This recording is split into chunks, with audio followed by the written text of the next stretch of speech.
Hi YouTubers, welcome back to Vintage Fashion Hat Chat. I'm Norma Shepherd, the director of the Mobile Millinery Museum and the author of 5 books on vintage fashion, including 1,000 hats, and I will put a link to that book in the description box for you. I'm just back from Montreal. I had a wonderful time. I bought lots of great vintage, some 1920s and Edwardian beaded costume, and also another 200 vintage fashion hats for the museum, and those were shipped to me, arrived yesterday in 2 great big boxes, and believe you me, it was fun to have a quick cursory look at them. And some of them of course will need a bit of steaming, others a stitch here and there, but I'm looking forward to doing that restoration too. But off the bat, I thought I would share with you some of a few of the favorites that I pulled out of the box, and I'm calling these my black straw beauties. They are beauties. These are not labeled. They are by anonymous milliners who have done just a bang-up job of creating these beautiful hats that have lasted all these years. Now, the one I want to start with is this lovely piece. It's almost shaped volcano-like. It's a really nice nubby straw, gorgeous black. Give you a close-up on the trims.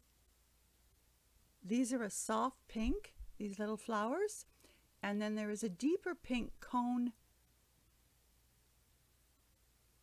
made from velvet, and then you have the cloth stems, the green cloth stems that are so typical of millinery trims in the 1940s, and of course the green cloth leaf, which just sets off the pink. There's a little bit of diamond dot veiling that's wrapping this hat where normally a differentiation from a crown and a brim would be. And I'm going to show you how this looks on a mannequin head. Now, this mannequin head is one that was donated to the museum years ago from the estate of Philip Ward, who was a Toronto millinery designer and interior decorator trained in New York. And this is a paper mache mannequin head, a little bit larger than the heads that these hats I'm going to show you were made for. But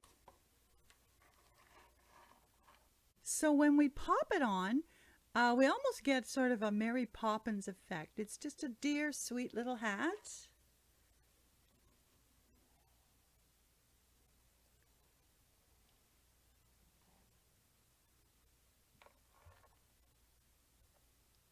That you could wear with almost any hairstyle today. This is a real keeper. Now the next one I want to show you is a cocktail hat. Again, this is by an anonymous milliner, but it's done very, very well.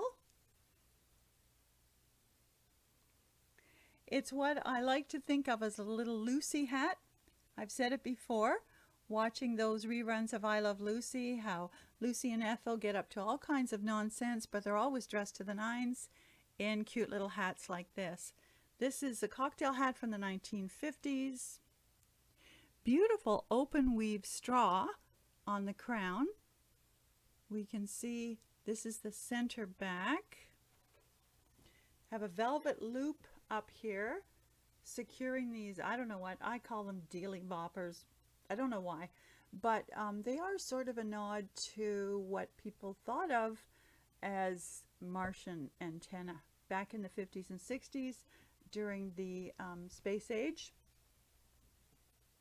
And you'll find other hats with these, what I call dealy boppers. Now, this hat does have the requisite little covered prongs to secure the hat in place.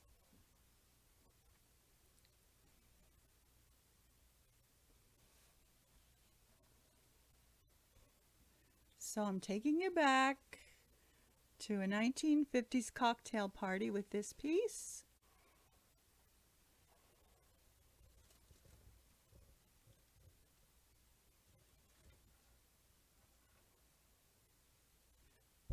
And there's that one. Now the next one is from the 1940s. And let me just show you. It does have an inner crown.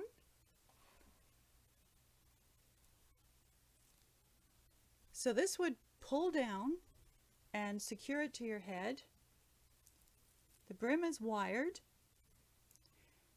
And it may have become a little bit misshapen. We're going to steam that up. The crown will return to its lovely original shape with a bit of steaming. And the crown is a very fine Milan straw. The band is synthetic horsehair, as is the bow. Then you have these wonderful black lacquered leaves.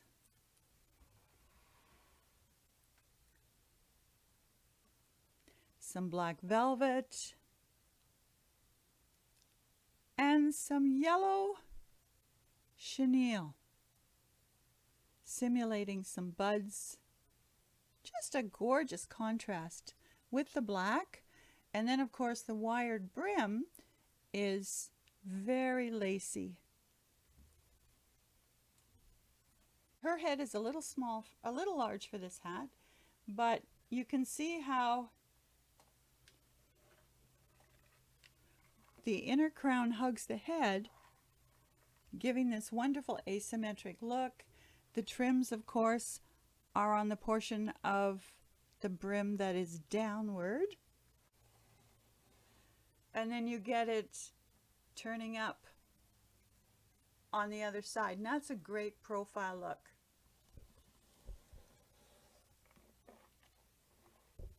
Yes, there's one more to show you.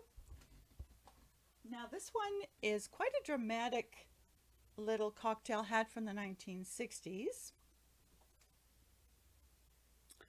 Once again, this is a very fine Milan straw, and we do know that our milliners took inspiration from just about anywhere, and this to me looks like a Roman helmet. Very clever the way the satin little box pleats are formed along the crown, and this will need a bit of steaming as well. But I'll put this on the mannequin head as well. Now, by the way, she has no name.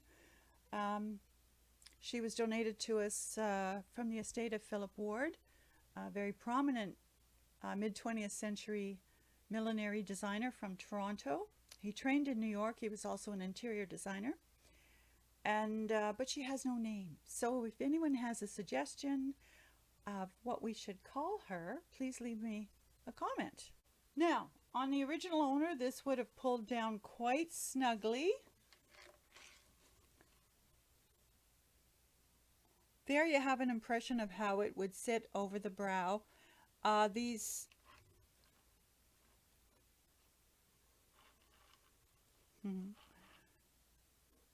shaping along the side allows it to go over the ear. And then this is the center back. Very unusual, and of course you're just getting a bit of an impression of how this would look if it were fitted properly. I'm having some fun starting with the black straws, and in keeping with that, I'll tell you about the hat I'm wearing. This is Lilliput. She's one of my favorite Canadian designers. I purchased this in the early 2000s to wear with a pantsuit for a book signing, and I thought it was very appropriate.